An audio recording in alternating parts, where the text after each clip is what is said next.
মাধ্যম হতে হবে প্রথমত আল্লাহর কোরআন। জোরে বলেন ঠিক কিনা?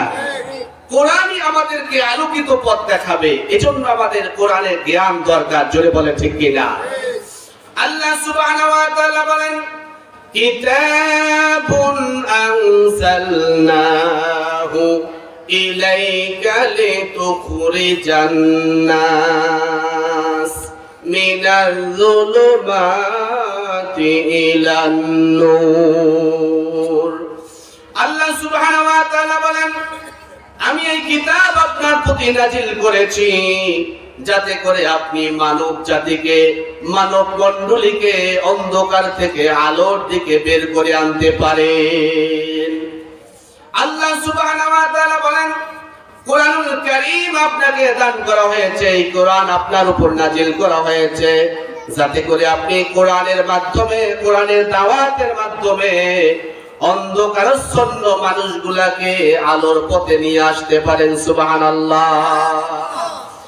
আল্লাহ সুবহানাহু ওয়া তাআলা তার হাবিবকে পাঠাবার পূর্বে, অর্থাৎ আল্লাহর পয়গম্বর এই জমিনে আগমনের পূর্বে হযরত ঈসা আলাইহিস সালাম ছিলেন। জোরে বলেন ঠিক কিনা?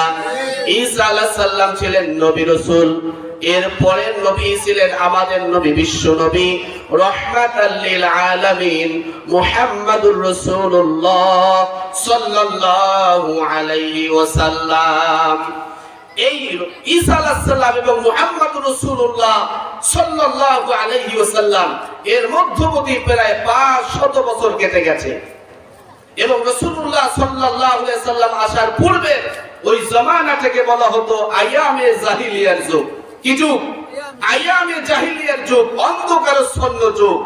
আর সেই অন্ধকারাচ্ছন্ন যুগ এবং সমাজ থেকে আলোকিত সমাজ এবং আলোকিত রাষ্ট্রে ফিরে আনার জন্য আল্লাহ সুবহানাহু ওয়া তাআলা তার মাহবুব নবীকে বলেছেন, হে নবী, আমি আপনার উপর যে কোরআন নাজিল করেছি, এই কিতাব আমি আপনার উপর নাজিল করেছি যাতে করে এই কিতাবের মাধ্যমে, এই কোরআনের মাধ্যমে অন্ধকারাচ্ছন্ন মানুষগুলাকে, বর্বর আর অসভ্য মানুষগুলাকে আলোকিত সমাজ এবং আলোকিত মানুষ হিসাবে রূপান্তর করতে পারেন। সুবহানাল্লাহ। অতএব আমার ভাইরা, যেখানেই কোরআন